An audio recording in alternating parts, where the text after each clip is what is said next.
Welcome back. This is Bernardi. Now, before I get to my next guest, I want to say I did invite a representative of the Labor Party onto the program tonight, and it was a relatively last-minute cancellation, which meant they couldn't make it. It wasn't a snub. It wasn't anything like that. They just had circumstances beyond their control. But that's because I'm trying to be an even hand here.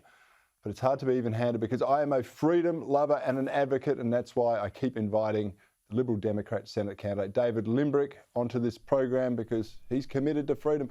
David, welcome. Tell me why pro-freedom voters should vote for you and for the Liberal Democrats candidate. Cory, I think that there's more of an appetite for defenders of liberty in Australia than we've ever seen. So many people now in Australia have experienced the loss of liberty over the last 2 years, and they've realised that it's something that we've always known that it's important to safeguard. It's important to have people in Parliament that are truly committed to the defence of liberty, and it will be important in the future for our recovery because we know that there are many people in politics, especially from the left, who want to control every aspect of people's lives. We need people that are going to stand up and fight back against this. Yeah, David, I made the point in an opening editorial. You probably wouldn't have heard it because I know how busy you are, but you know, less of them, meaning less of politicians, means more for us. That's a conclusion I'm increasingly coming to, but that's at the very core of the Liberal Democratic ethos, isn't it? That less government, more freedom. Yeah, I mean that's our slogan: less government, more freedom. We've got it on our T-shirts.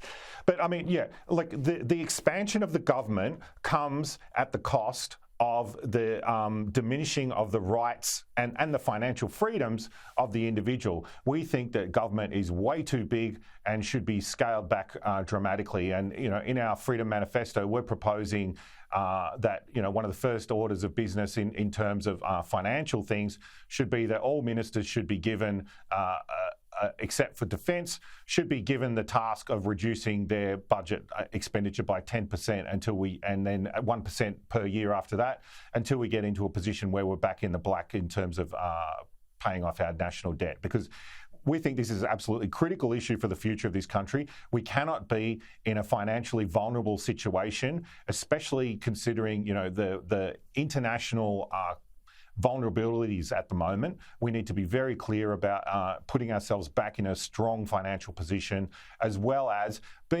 carrying forward the roots of our civilization, that, you know, we are the defenders of a liberal democracy in Australia.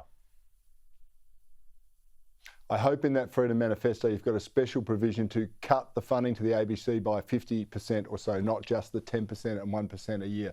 That would be a great service to we actually propose to balanced and equal politics. We actually propose to privatise it completely. Oh, there's a topic for the conversation. That'll have the phones running hot. Now, before I let you go, mate, because I am pushed for time, lots of funny things happen on the campaign trails, lots of bad things happen. What's something that probably hasn't hit the press that you've experienced, enjoyed, or been frustrated at over the last 5 weeks? Well, I've been travelling all over the state to pre-poll and getting lots of different experiences, and it's quite different in different areas, I might add.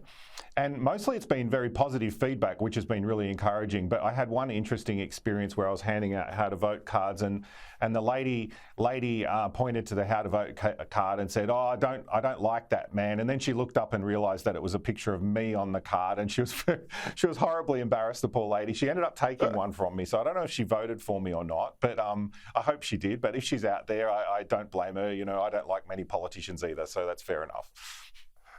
Right. Don't take it personally. It's happened to me only 1,000 times.